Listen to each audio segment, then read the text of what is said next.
Hi, Mommy! So, ngayon po ay mag-grocery kami ni Lexi. Kakatapos nga lang pala ng klase nila Lexi. Half day lang kasi sila, kaya dumiretso na kami dito sa Robinsons para mag-grocery ng kaunti. Dumiretso agad kami dito sa mga drinks, sa mga favorite ni Lexi. Kasi paubos na yung mga drinks ni Lexi na pangbaon niya sa school. Gustong gusto din to ni Lexi yung Bear Brand na fresh milk. Kahit walang pasok, iniinom, sinasabihan ko nga na pangbaon niya lang sa school.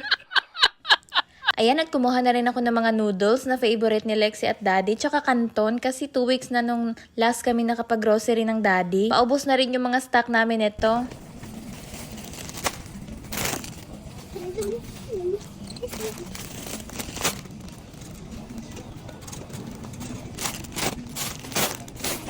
And my new favorite na tapa, corned beef of Delemondo. Nakasing lasa ng beef tapa sa Jollibee.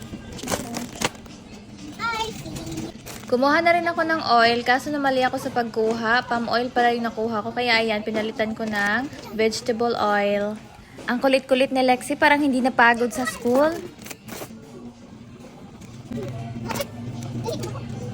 Akala ko ito yung bacon na favorite ni Lexi, hindi pala, nagkamali ako sa pagkuha. Tapos itong sweet ham ng Slurs, kumuha ako kahit may stock pa kami sa bahay kasi favorite ko to eh. Kumuha din kami ng mamon tsaka wata tops para pandagdag snack ni Lexi sa school. Tapos papunta na nga kaming counter niyan para magbayad. Pagkatapos nga namin magbayad ni Lexi, ay dumiretso agad kami sa bahay, uwi agad kami kasi sa bahay na kami magla-lunch kasi 12 noon na yan. Bye guys! Thank you for watching! See you next video! God bless!